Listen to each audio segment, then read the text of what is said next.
आप देख रहे हैं STV लद्दाख, आवाज घर घर की।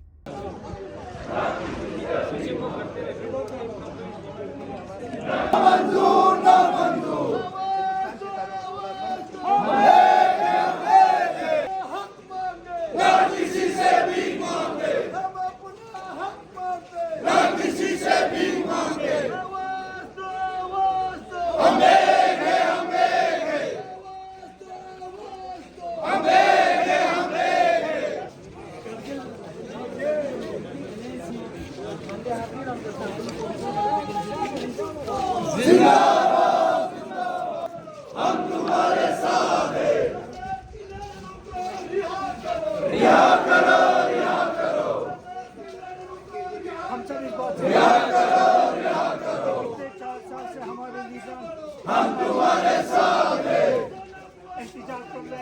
हम तुम्हारे साथ हैं, इसी को लेते हुए हम देंगे लद्दाख के एनवायरमेंटल हम देंगे लद्दाख से अपने किसी से भी मांगते किया था उस पर किसी से भी मांगते। आजाद हिंदुस्तान, आजाद हिंदुस्तान, बहाल करो, बहाल करो, बहाल करो, बहाल करो। तो बातचीत का सिलसिला शुरू करके कुछ न कुछ इसका राय हल निकालें। और मैं सरकार से ये भी इस्तदा करता हूँ कि हमारे नुमाइंदे उनको आपने वहाँ पे बंद करके रखा हुआ। आप कानूनन किसी को भी बिना किसी वजह के 24 घंटे से ज्यादा आप उनको हिरासत में नहीं रख सकते हैं किसी भी किस्म के कानून में।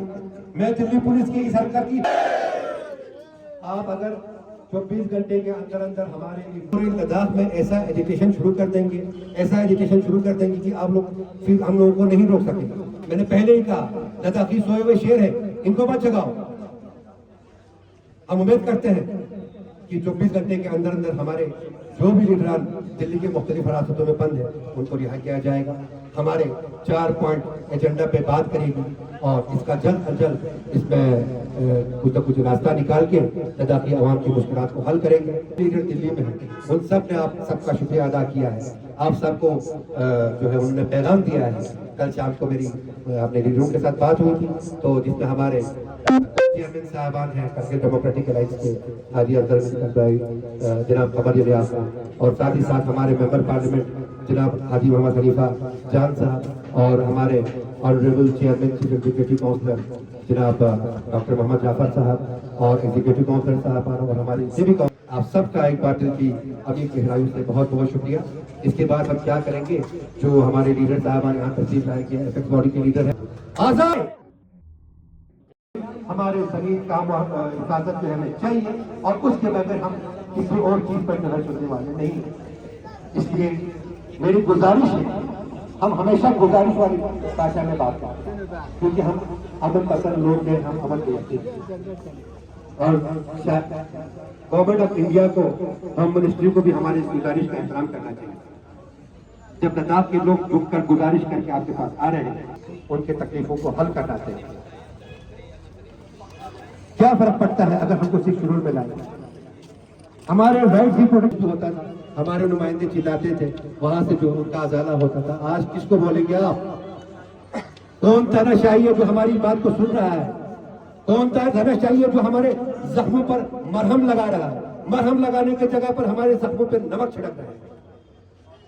इसलिए सरकार को चाहिए कि हमारे 4 डिमांड जो कि लेह और करगिल के सभी मजहबी, सियासी, समाजी और आम लोगों से जुड़े 4 मुतालबे हैं।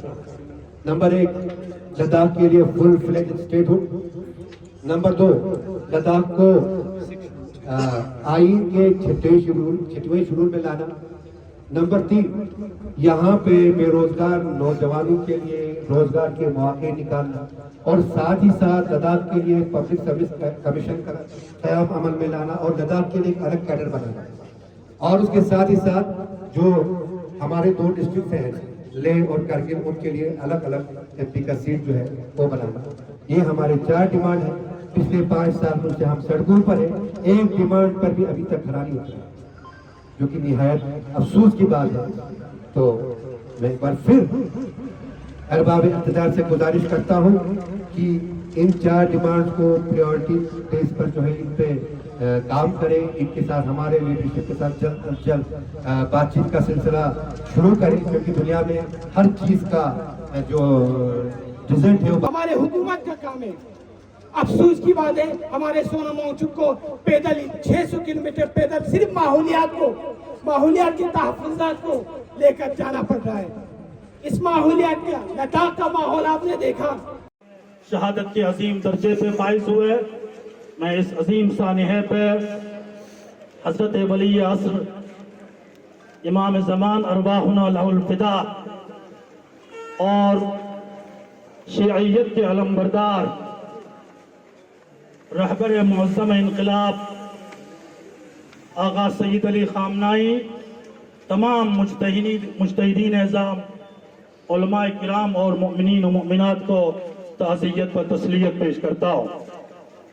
साथ ही साथ में हमने उस मदरसे से दरस लिया है, हम उस मदरसे के शागिर्द और तालिब इल्म हैं जो किसी एक अजीम रहनुमा की शहादत के बाद पीछे हटने वाले नहीं हैं। हमारे मदरसे में इंशाअल्लाह सैकड़ों नहीं बल्कि हजारों सय्यदान मुकाविमत मैदान कारज़ार में खड़े हैं। लिहाजा दिल छोटा करने की बिल्कुल भी जरूरत नहीं है। उम्मीद है, सबकी दुआ है कि मुंतकिम खून आले मोहम्मद का ज़ुहूर जल्दी होगी और तमाम तर दुश्मनान इस्लाम के फर किरदार को पहुंच जाएंगे इंशाअल्लाह। आज बर्रसगीर हिंद पाक के अजीम कौमी और सियासी रहनुमा कि जिसे पूरी हिंदुस्तान, पाकिस्तान, एशिया में ही नहीं बल्कि पूरी दुनिया में अमन, शांति, मोहब्बत और अदम तशद्दुद का अलमबरदार कहा जाता है, और उनका नाम है मोहनदास करमचंद गांधी, कि जिन्होंने अंग्रेजों को इस धरती से निकाल बाहर करके आजाद हिंदुस्तान की इस खुली फिजा में सांस लेने का हम सबको मौका दिया।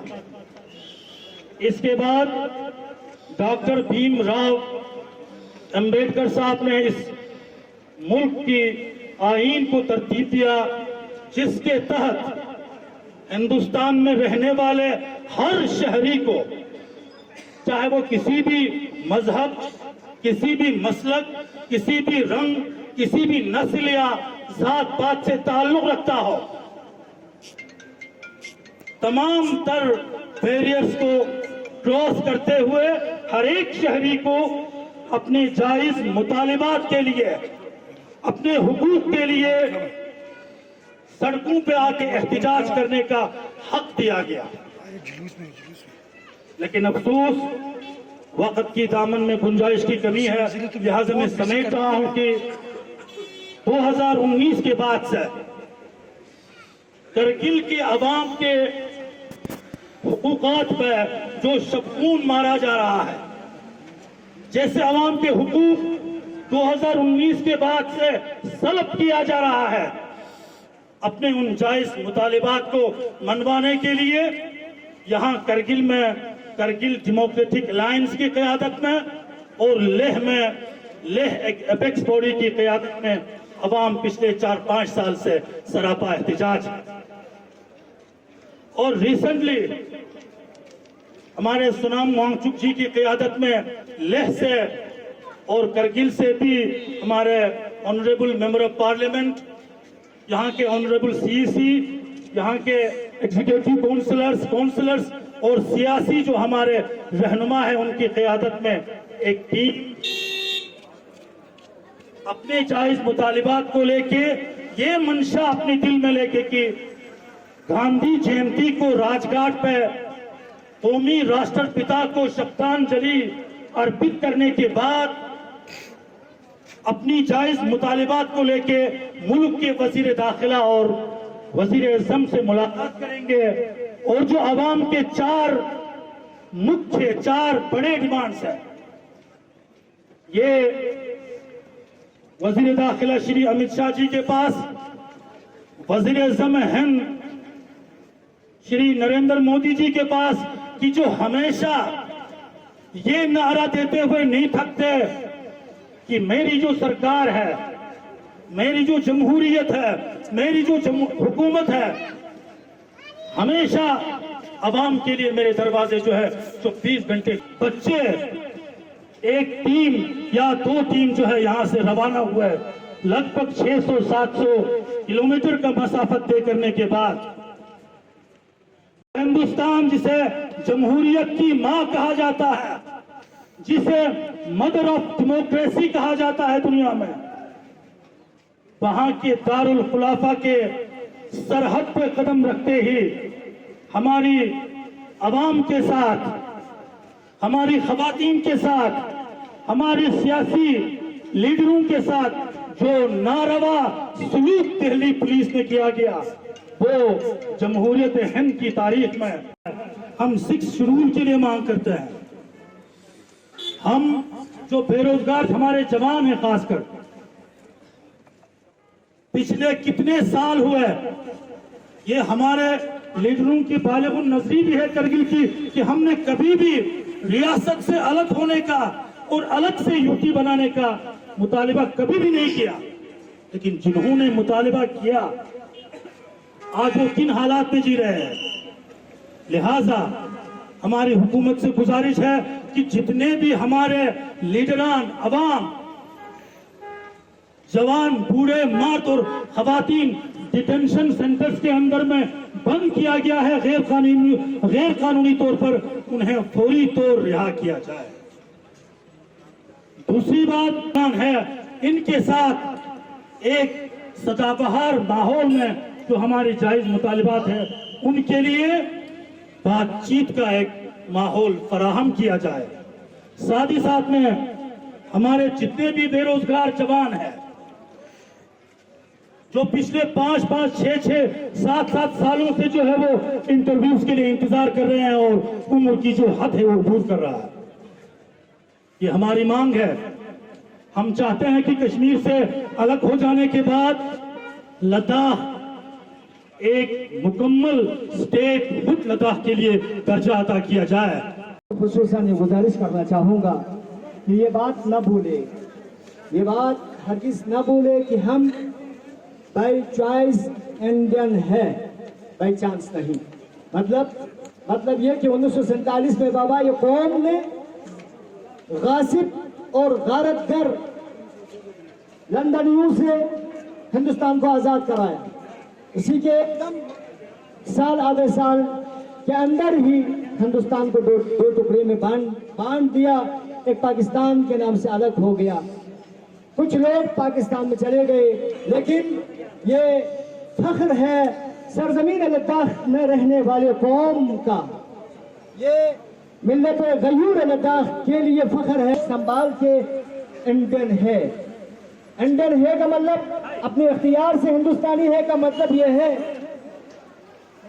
खूनी रिश्ते, किसी के भाई, किसी की बहन, किसी के मामू, किसी के चाचे, खूनी सरहद लकीर जो खींची थी उसके उस पार चले भी गए, लेकिन उनके साथ नहीं गए। अपने मादरे वतन की मिट्टी से प्यार करते हुए यहाँ रहे, क्योंकि बाई चॉइस, बाई इख्तियार हिंदुस्तानी थे। जितने भी जुल्म, जितने भी सितम सहा गया, उसी दिन से आज तक वो सहते आए, लेकिन कभी अपने मुल्क से गद्दारी नहीं किया, क्योंकि बाई चॉइस इंडियन थे, बाई चॉइस इंडियन थे। इसीलिए 1947 से लेकर 2024 तक 77 साल का अरसा गुजरा है। फौज के शाना बशाना नीम फौजी अमले की तरह ओटर की शक्ल में, कभी मुशावर की शक्ल में इन्हीं पहाड़ के चोटियों को संभालते हुए, बचाते हुए जिंदगी गुजारी है। यानी कि हम बाई चॉइस इंडियन है। एहतिजाजात के सिलसिले की एक कड़ी के तौर पे आज हमारे लेह और कारगिल से अवामी नुमाइंदों की क़यादत में बुजुर्ग, जवान, खवातीन और बच्चों की एक तादाद जो है यहाँ से दिल्ली चले गए थे। और दिल्ली में आज के दिन जहां हमारे राष्ट्रपिता का जो है गांधी जयंती है, वहां पे राजघाट पे गांधी जी को श्रद्धांजलि अर्पित करने के बाद उन्हें मुल्क के वजीर दाखिला और वजीर आज़म के पास अपनी जायज मुतालिबात के लिए जाना था। लेकिन अफसोस की बात यह है कि कल दिल्ली बॉर्डर पे पहुंचने के बाद दिल्ली पुलिस ने इनके साथ जो सलूक किया गया वो जमहूरियत की तारीख में बहुत ही एक अफसोसनाक तहरीर लिखी जाएगी। और हमें बहुत ही अफसोस है कि हमारे जितने भी जो लीडरान हैं वक़्त के आज के, हमारे MP साहब हैं, हमारे CC साहब हैं, काउंसलर साहिबान हैं और 3-3, 4-4 बार के हमारे MLA साहिबान हैं। इसके अलावा जो है समाजी कारकुन सोनम वांगचुक की क़यादत में खवातीन, बुजुर्ग और बच्चों तक को भी नहीं बख्शा कर इन्होंने डिटेंशन सेंटर्स में बंद किया है। ये हिंदुस्तान की तारीख में बहुत ही अफसोस और करगिल के अवाम के लिए बहुत ही अफसोसनाक खबर है। Thank you very much. जो आज प्रोटेस्ट हो रहा है यहाँ पे, लोग यहाँ पे जुड़े हुए हैं, उसको लेके आप क्या कहेंगे? देखिए, आज गांधी जयंती है और पूरे मुल्क में गांधी जयंती मनाई जा रही है और पूरे मुल्क में गांधी जयंती मनाने का एक खास तरीका होता है। लेकिन आज करगिल और लद्दाख, पूरे लद्दाख की आवाम, लेह की आवाम इस बात पर मजबूर है कि वो आज अपनी आवाज को धरना प्रदर्शन के जरिए से रख रही है। क्यों? इसलिए कि आज उस गांधी की जयंती है कि जिसने अपनी सारी जिंदगी इस बात के लिए कुर्बान कर दी कि इस मुल्क का हर शहरी, हर नागरिक आजादी के साथ अपनी बात को रख सके। इस मुल्क का हर आदमी उतना ही महफूज महसूस करे जितना महफूज इस समाज के अंदर, इस मुल्क के अंदर आला तबका और अमीर तबका महसूस करता है। लेकिन आज ये क्या बात है कि सरहद में बसे हुए ये लोग आज गांधी जयंती के दिन सड़क पे उतरे हैं और अपने अधिकारों के लिए रो रहे हैं। तो ये निहायत ही शर्म करने वाली बात है। कल जो वाकया पेश आया है जिसमें लद्दाख के 150 अफराद को, जिसमें हमारे लीडर्स शामिल हैं, यहाँ के लोग शामिल हैं, उनको अरेस्ट किया गया है। मैं ये समझता हूँ इन लोगों को अरेस्ट नहीं किया गया बल्कि मरकजी हुकूमत ने यहाँ के जवानों के ख्वाबों को अरेस्ट किया है, उनके फ्यूचर को अरेस्ट किया है, उनकी उमंगों को अरेस्ट किया है, यहाँ के लोगों की तमन्नाओं को अरेस्ट किया है, यहाँ के लोगों के जमहूरी हुकूक को अरेस्ट किया है, यहाँ के लोगों के फ्यूचर पर डाका डाला है। आज शर्म की बात है कि जिस सोनम वांगचुक, जिस KDA और अपेक्स के लीडर्स का जगह जगह इस्तेमाल किया गया, लेकिन दिल्ली बॉर्डर पर पुलिस ने उनको जिस बेदर्दी के साथ अरेस्ट किया, इस पर सोचने का मकाम है। दिल्ली पुलिस को बताना चाहिए कि आखिर KDA और अपेक्स से इनको क्या खतरा है। ये हाथ में तिरंगा लिए हुए लोग जिनके हाथ में किसी तरह का हथियार तो नहीं था, किसी तरह का हथियार नहीं था, ये देशभक्त लोगों से आखिर दिल्ली पुलिस को क्या खतरा है, ये बताना पड़ेगा। अगर नहीं है तो समझना पड़ेगा कि पसे पर्दा कुछ ऐसी बातें हैं जो किसी तरह के, किसी तबके के हक में नहीं है, जिसको दबाने के लिए इन तमाम आवाज़ों को रोका गया है, दबाया गया है। लेकिन मैं आपके तवस्सुत से तमाम हिंदुस्तान की आवाम को मैं बताना चाहता हूँ, मैं अपील करना चाहता हूँ कि हिंदुस्तान की 140 करोड़ आवाम, आज हम आपसे अपील करते हैं कि ये देश प्रेमी आज गांधी जयंती के दिन गांधी स्थल पर अपनी आवाज को पहुंचाने के लिए और श्रद्धांजलि देने के लिए गए थे, उनको रोका गया है। आज पूरे देश से हमारी अपील है कि हमारी लीडर्स के लिए, लद्दाख की जनता के लिए आप भी आवाज उठाएं। आज का प्रोटेस्ट हो रहा है, उसके बारे में आप थोड़ा बता देंगे? देखिए, प्रोटेस्ट आज का नहीं है। लद्दाखी आवाम पिछले 5 सालों से सड़कों पर है, अपने जेन्युइन मुतालिबात को लेकर, अपने जो लेजिटिमेट डिमांड्स को लेकर, लेकिन अभी तक सरकार के कान नहीं लग रहे हैं। देखिए, हम अमन तरीके से, अमन के दायरे में बैठकर, कानून के दायरे में बैठकर बहुत ही पीसफुल तरीके से अपने डिमांड्स को ले रहे हैं। आप जानते हैं कि पिछले 5 साल से हमारे जितने भी एजुकेटेड यूथ है वो बेचारा फ्रस्ट्रेटेड है, उनके लिए कोई जॉब के अपॉर्चुनिटीज नहीं है। अच्छा, उसके साथ साथ बाकी जो भी हमारे यहाँ पे जो डिमांड है, जो हमारा डेमोक्रेटिक सेक्टर टोटली खत्म है। हमारा जो है अभी डेमोक्रेसी के ऊपर ब्यूरोक्रेसी जो है वो हुकूमत कर रही है। हम चाहते हैं कि हम डेमोक्रेटिक सेटअप से निकाल के डेमोक्रेटिक सेटअप में लेके आए, ताकि हमारे लोग जो है उनको वो अब लद्दाखी जो है लद्दाखियों के ऊपर हुक्मरानी करे, ना कि लद्दाखी के ऊपर कोई दूसरा हुक्मरानी करे। तो इन चीजों को लेकर प्रोटेस्ट चल रहे हैं। और साथ में रिसेंट शुरू हुआ है कि दिल्ली पुलिस ने हमारे यहाँ के लीडरान है उनको बिना किसी वजह के अपना प्रोटेस्ट जाहिर करने के लिए दिल्ली गए थे, उनको बिना किसी वजह से न सिर्फ दिल्ली में आने से रोका बल्कि उनको जो है उठा के हिरासतों के पीछे डाल दिया गया।